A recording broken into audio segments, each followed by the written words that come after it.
Hi there, Ben from Rough Hand Leatherworks here.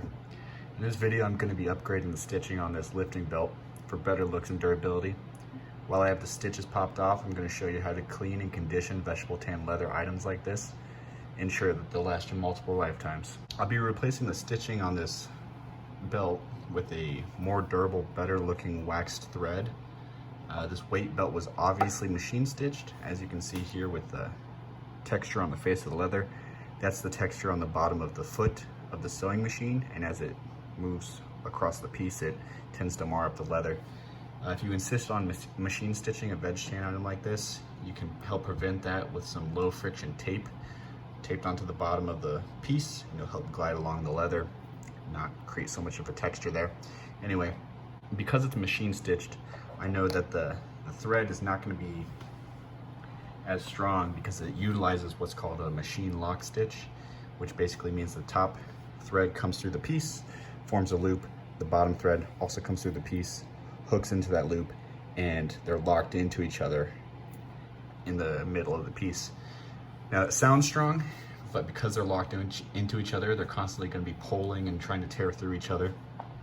And on something like a weight belt, where you're going to be under a lot of stress and strain, eventually one of those threads are going to come popped off, and then the issue with that is when one of those threads tears through, the whole piece comes unraveled, like so. See that? Just pops right through, no problem. Just like that. So the top thread comes off, bottom thread comes out. You've got a mess on your hands. Now, the reason I would take the time to hand sew this with a saddle stitch is because the saddle stitch doesn't have that issue. So this is just a test piece I had to test some colors on some leather. And I'll try to get in here and pull out one of the stitches just enough so I can give it a snip. See, when I try to get at the next stitch down the line and tear it out, it really doesn't want to come out. Well, I didn't get all the way through that first one, but let me do that. There we go. Now we're all the way through. I go down to the next stitch and it is not coming out. It is held in there. So this type of stitch is popular in saddles because let's say you are out on the trail, one thread pops out. You don't want your whole saddle coming undone and then you can't get home. We just melt that end and continue on with your day. All right, I'm gonna go ahead and pop out all these stitches, and because it's a lock stitch, it shouldn't take that long. It'll just unravel here and I can go through each side and just pop them all out real quick. Be right back.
Just to ensure that this isn't such a chore when I go to stitch it up, I'm gonna throw some double-sided tape down and make sure the suede holds onto the leather in a few key places.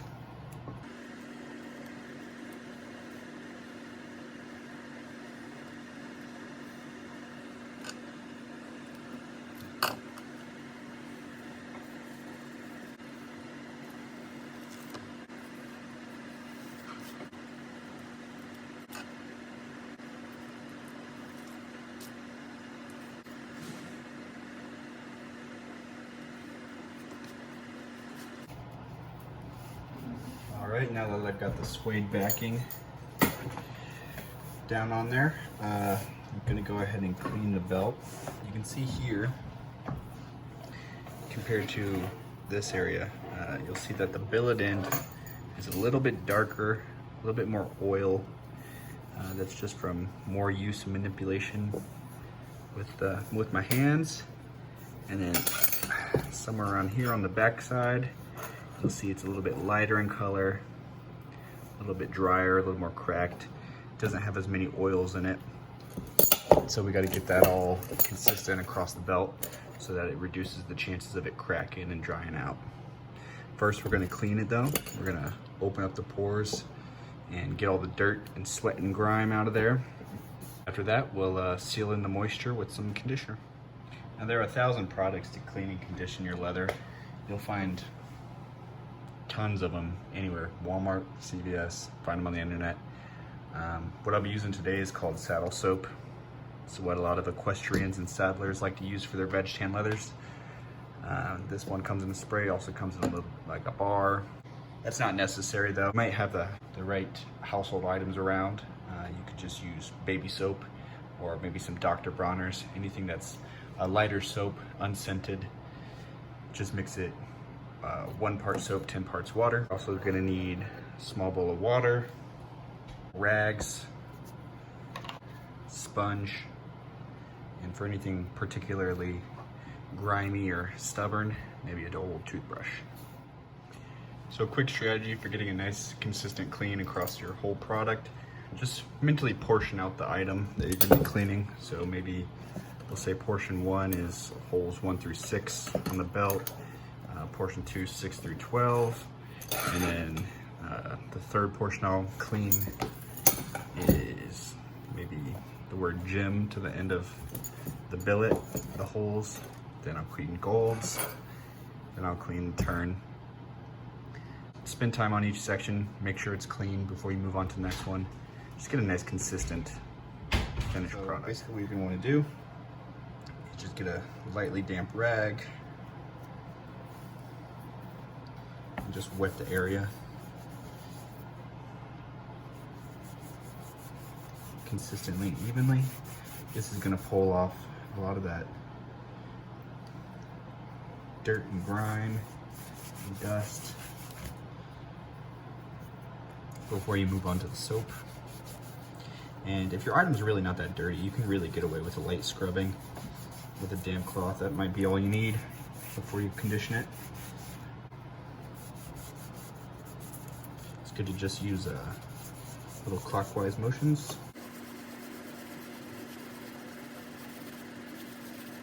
You'll see it will significantly darken the leather. As it dries, it'll lighten up a little bit. But a lot of conditioners and balms will actually permanently darken the leather. We'll see how the saddle soap reacts with our belt here today. If you were cleaning the item with the stitches still in, that's especially where you would use the toothbrush. Really get in there and clean out all the gunk and grime.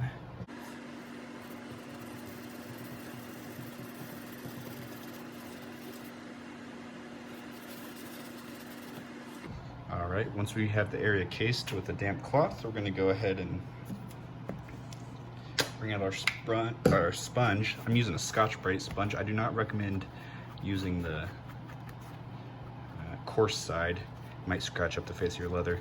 Just stick to the soft side of the sponge. Spray on some of your soap. Just work it in small circles.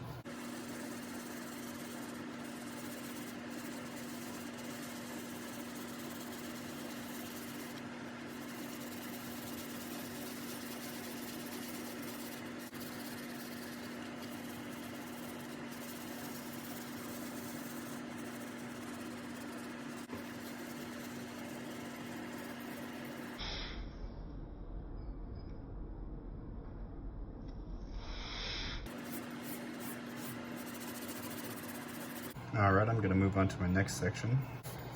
Getting leather wet helps open up the pores, which will allow some of that dirt to come out. You already see some of the dirt's lifting up onto the sponge. You can also apply the saddle soap directly onto the leather if you like. The instructions say to apply generously and then rub until the bubbles and foam disappear.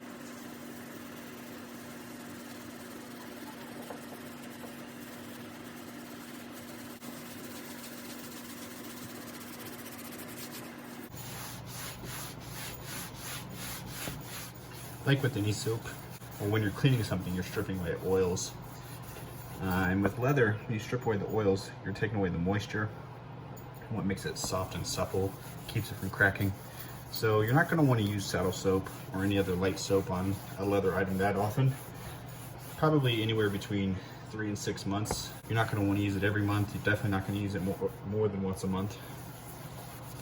Just something to keep it nice and clean, and then always make sure after you clean it, strip away those oils, you're going to replace them with a leather conditioner.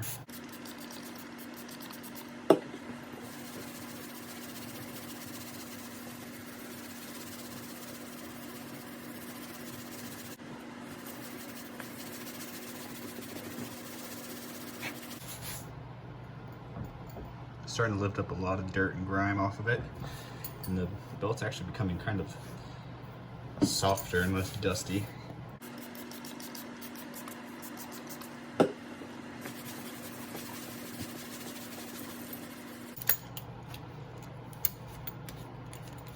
Oh yeah, quick note, saddle soap and other conditioners and cleaners are not meant for the suede side of leather.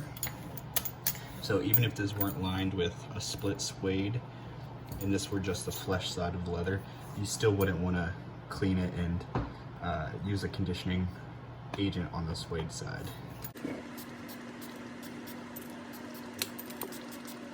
I have an opportunity to use my toothbrush around these rivets. It's pretty gross.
Okay, here we are. Belt's all stitched up, nice and clean. Time to condition it. I'm gonna get an even coat of leather conditioner and let it sit for hours, probably overnight. I'll be using Aussie leather conditioner. It's just a sort of balm. It has beeswax in there, some other natural ingredients. If you don't want to go out and buy a leather conditioner, there's a couple household options for that route. If you wanted to use olive oil, it's not the best option, but it will definitely work.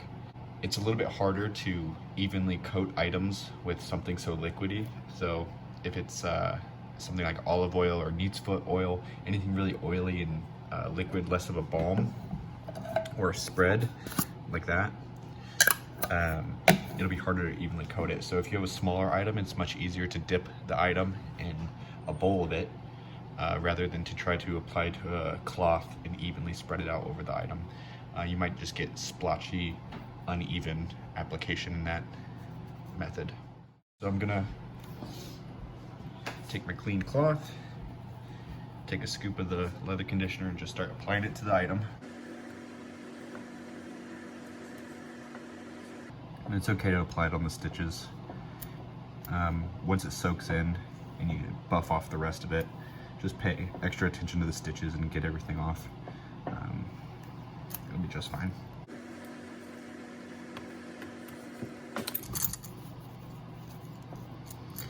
Like I mentioned previously, try not to apply it to the underside of leather, the flesh side, or suede. I'm not going to be applying it to the suede today. These types of products just aren't meant for that.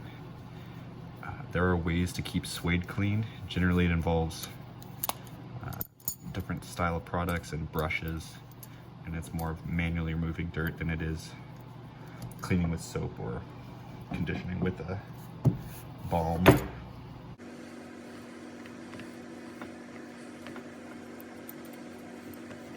So other than applying suede, you can be pretty generous and just smear it across the whole item.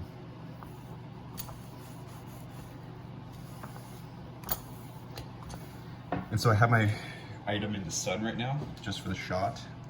You're definitely not going to want to store the item in the sun after you have applied conditioner.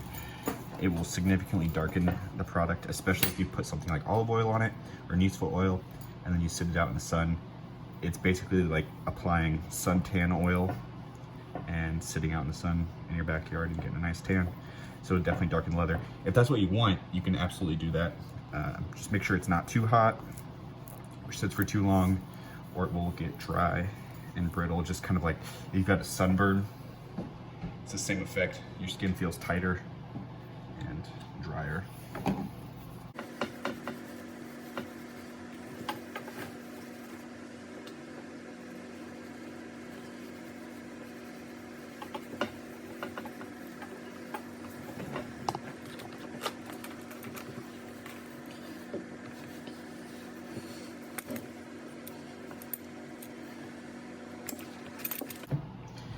So I'm going to store this probably on the other side of my shop where the shadows are, just so it doesn't get too tan. Do some other things around the shop and then check back in on a couple hours.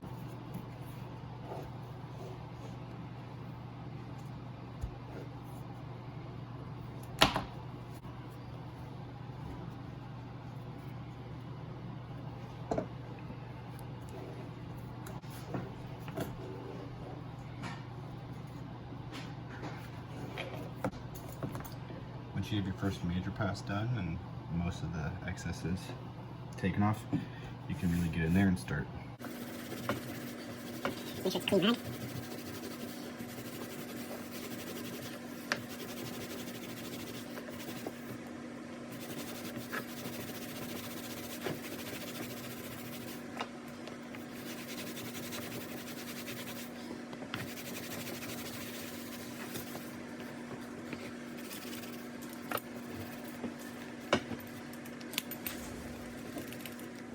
Here's where the toothbrush is really going to shine. It's getting the conditioner out from the seams. Kind of looks gunked up in there, just because there's little tiny holes between each stitch. But you know, it's what toothbrushes are designed for. So just give it a little scrub. Pull up the conditioner, wipe it off on your rag, and it's pretty effective.